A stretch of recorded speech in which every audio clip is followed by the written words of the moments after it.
Welcome back, everyone. This is the Aging and Spirituality Podcast, and I'm Kathy Taylor, and this is Chris Jensen. And today we have a really interesting subject to talk about.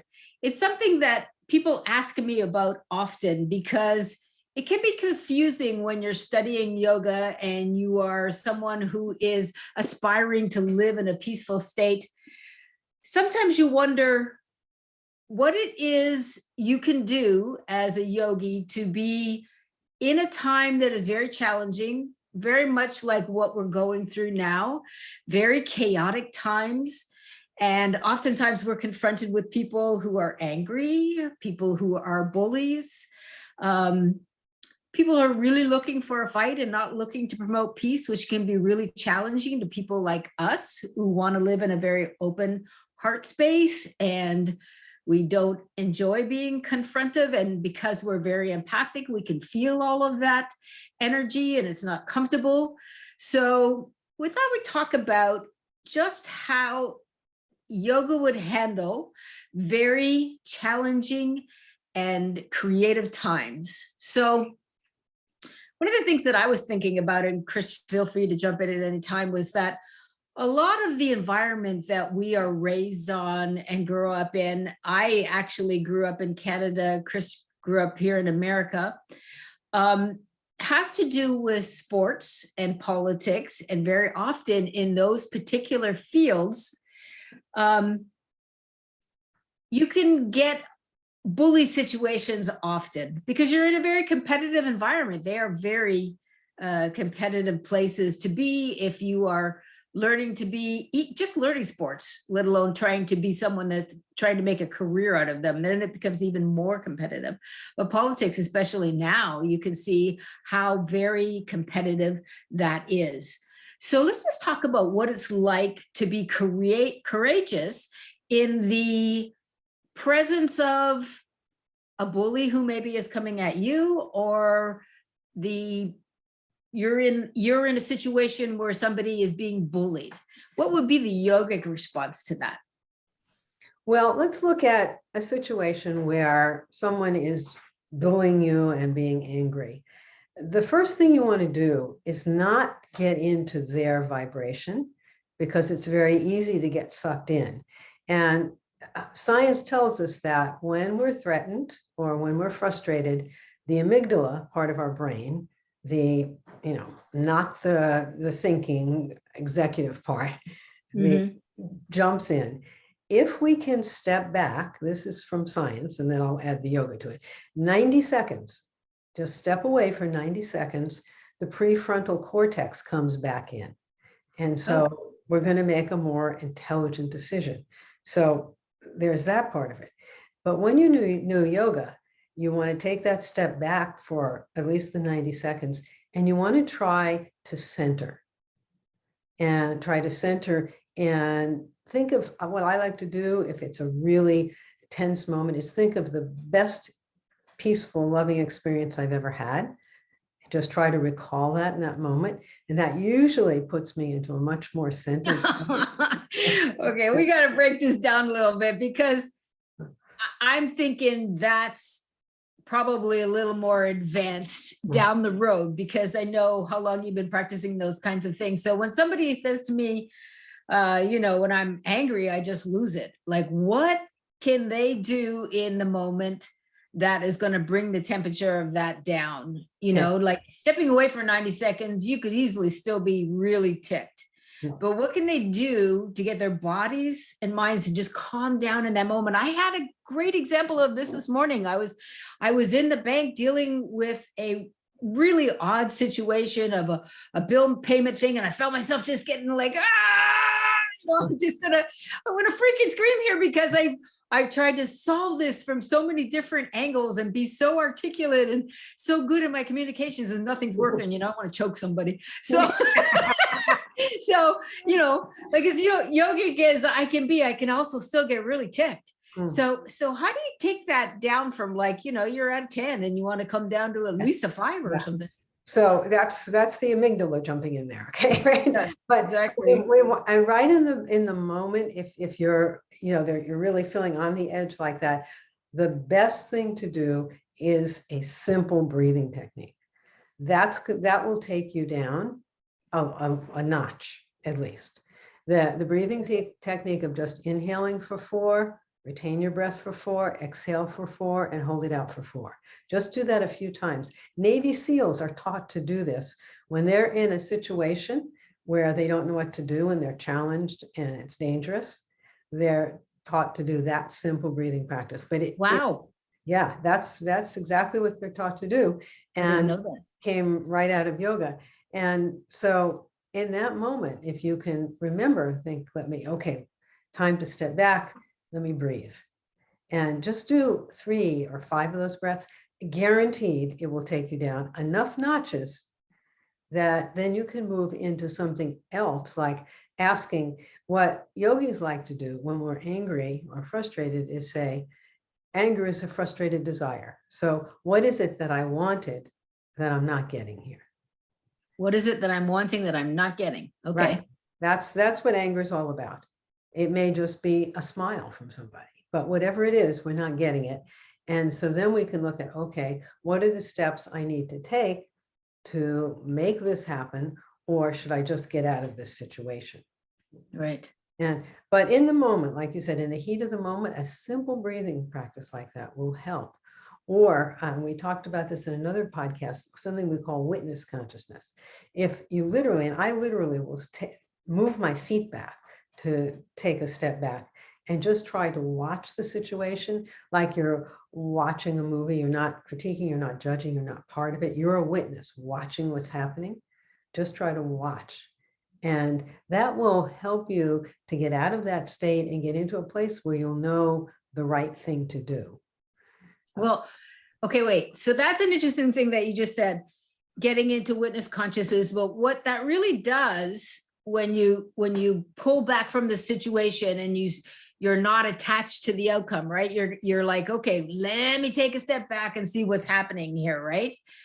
But what it also does is it takes you away from being stuck on that thought, like I'm going to kick somebody in the, or I'm, like I really want to punch you in the head. Right. But all of a sudden you're not thinking about that.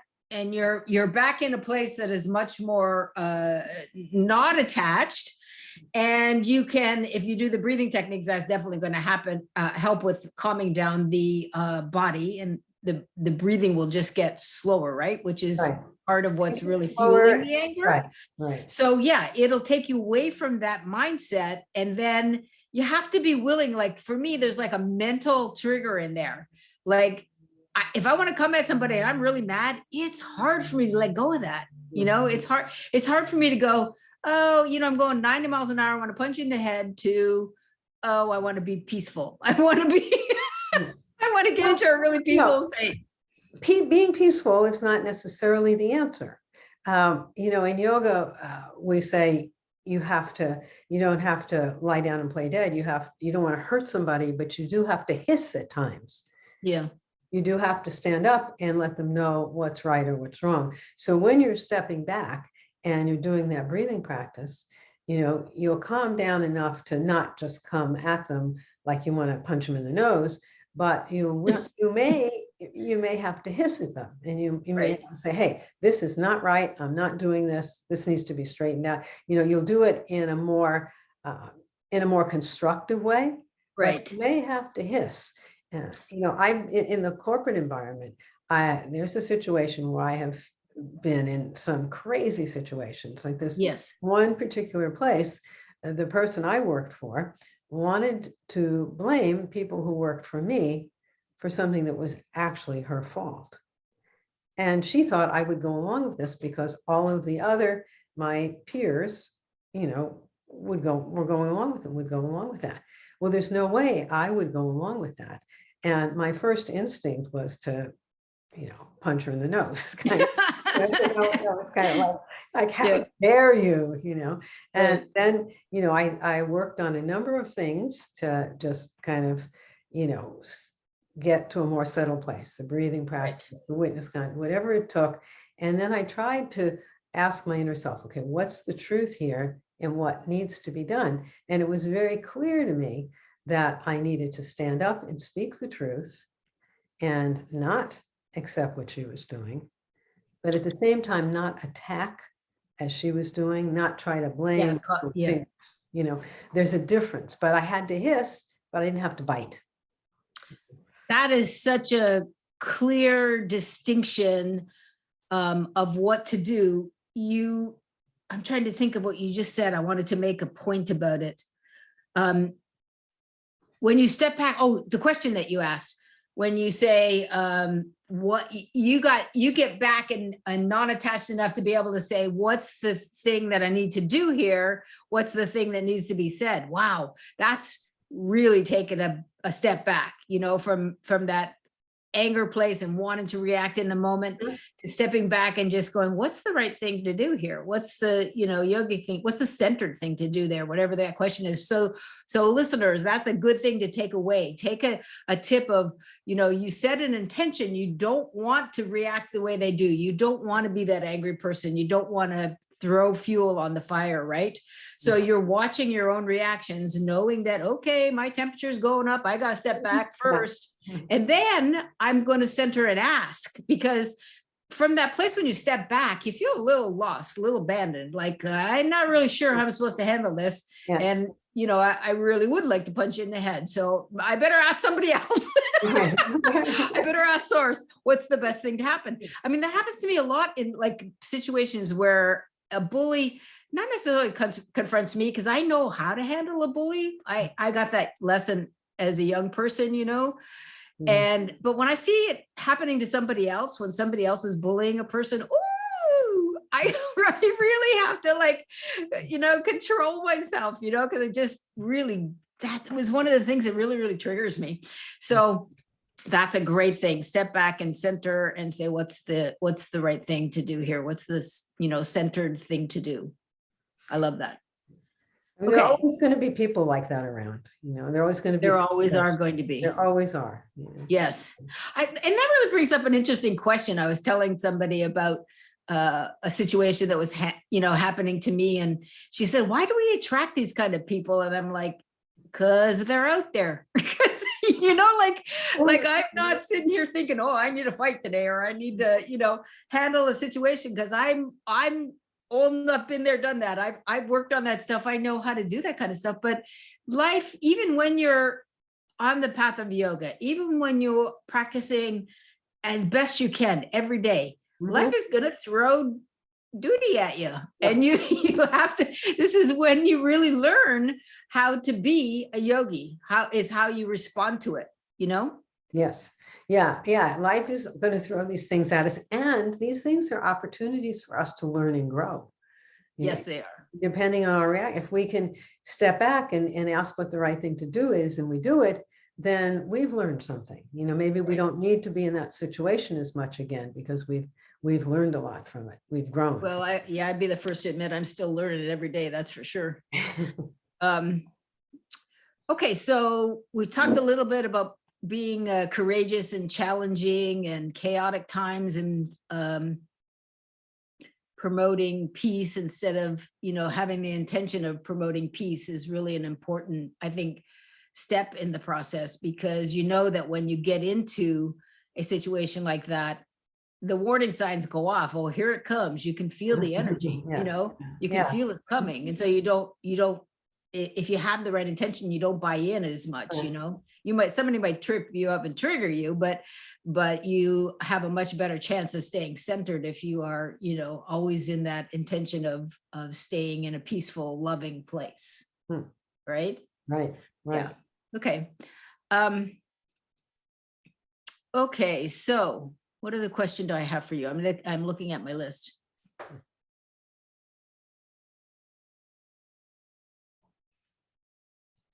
Well, there's go ahead. Go ahead. No, go ahead. I have them, but go ahead.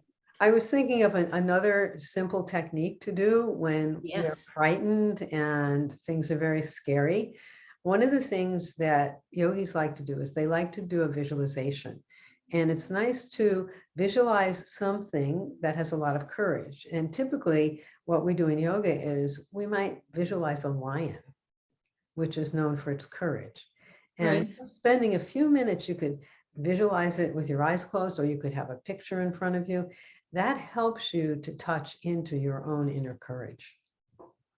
That helps you to be more courageous. Yeah. At the same time, not closing off the heart, right? You're No, still, no. yeah, When you're expressing courage, you're not shutting down your heart, because then you're just in the punch in the nose mode, right, But right. when your heart's open and you're expressing courage, then it's heartfelt courage. Yeah, that's a good idea. I have to try that one. So let me just bring this into a place where a lot of people are struggling right now.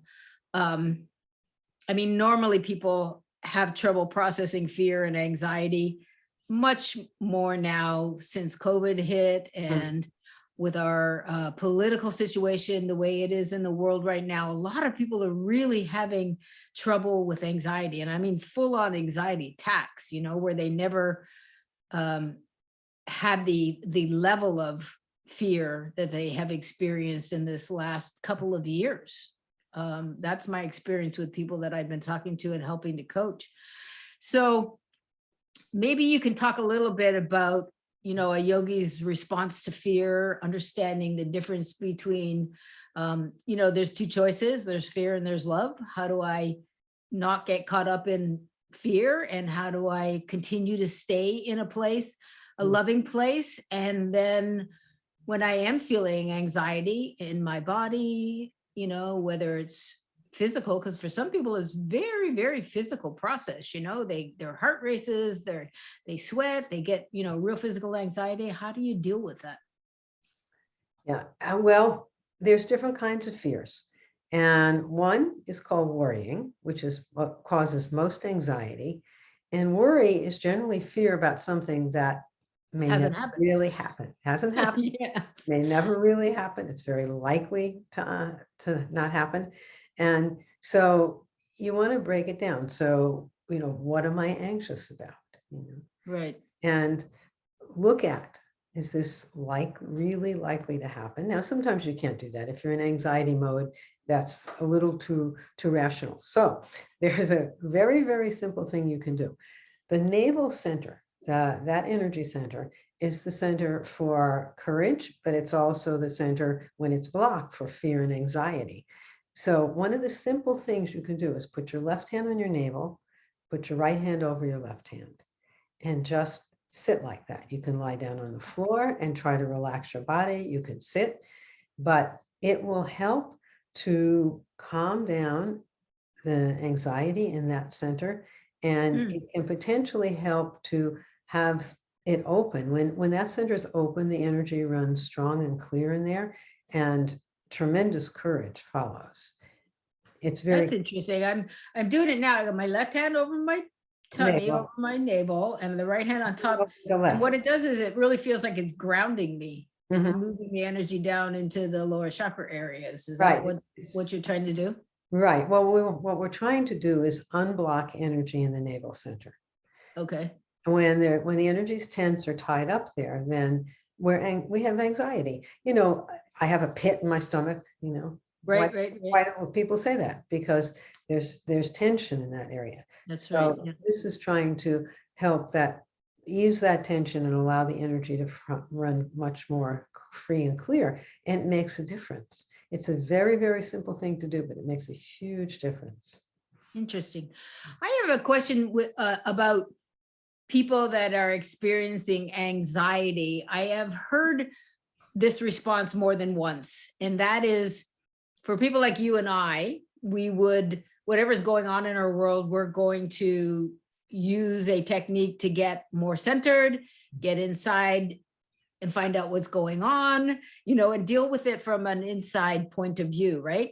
Mhm. A lot of times when I talk to people about anxiety, the idea of going inside is scarier than anything than they could imagine. So if you know what I mean? So, you know what I'm saying? Like, so that idea, that suggestion that they connect with something inside themselves, that's not going to happen, because sometimes the anxiety is coming from that idea of connecting to the inside. Do you know what I mean? The fear is literally of going inside and connecting to the inner self, and that happens a lot when you're teaching meditation. People have that fear. I've had somebody come into one of my classes and literally freak out and leave because that feeling of going inside so quickly and getting connected terrified her. So okay, so if you have had that and heard that question, maybe you could give people that really would like to learn meditation, but there's something very fearful about it for them. Do you have a recommendation on how they can get past that idea of going inside is a scary thing? The first step is to release the tension in your body. That's going to help to take away some of that anxiety. In yoga, we do postures, we do stretches. It doesn't have to be yoga. You could do other kinds of stretches, but something to relax the tension in your body. That's going to be a first step. And the next step is, sometimes if the fear is that great of going inside, very often I know our teacher, Rama Krishnananda, would tell people, maybe you need to see a therapist. There's trauma there. There's trauma, and we're not going to try to deal with trauma. That's something that a therapist has to help you with. So that may be the situation. So we want to be careful of that. But otherwise, I think very often we can release some of our anxiety just by getting our body calmed down. So, we do deep relaxation at the end of a routine of Hatha Yoga asanas. We don't have to just do it there. I mean, deep relaxation, if you just try to relax each part of your body, and you may even want to have a recording of someone talking through that for you, just lying down on the floor and relaxing each one of your body parts. You'll be amazed at what a difference that makes. And you start at the toes and work all the way up. I love that. Yeah. So I do find a lot that when there's that level of anxiety, it's because the body's telling them that there's something trapped there. There is a traumatic energy of some kind trapped somewhere in their body. So literally, if you can get them to do postures, you can probably get them past focusing on what that particular trauma is. It isn't going to fix it, and it's certainly not, our place to be doing anything about that. I do deal with that more in coaching than I would in teaching meditation or yoga or that kind of thing. But I often see trauma that has been stored. It's somatic. It's an experience that they haven't let go of because they don't understand it, and the lesson is still there to learn. So they have to get past that response of the body and have somebody walk them through the safety of looking at what that is that's going on, and then be able to get into a place where they can go deeper in a meditative state. Yes. I mean, that's clearly a huge step. And, sometimes people start just doing postures and, they're not ready to try meditation. That's okay. Right. Yeah. A lot of times. Yeah. Just doing the postures, and particularly that deep relaxation and, maybe some breathing exercises, those things will help to get some of that out of you. A lot of our trauma is stored in our body, and just the process of doing that is going to help to relieve some of it in any case. Yes, that makes sense. All right, my friend, I believe we are at the end of The Courage of a Yogi podcast. Unless you have anything else that you want to give, we gave some great tips along the way there. So hopefully if you didn't write those down, go back and listen, because if you're experiencing any kind of anxiety and want to know how to deal with a bully or how to be courageous when it's important and you're being called to be in that position, just go back and listen. There were some really good suggestions there. Yeah, so send us any questions. Yeah, for sure. All right. See you next week. Okay. Bye. Bye.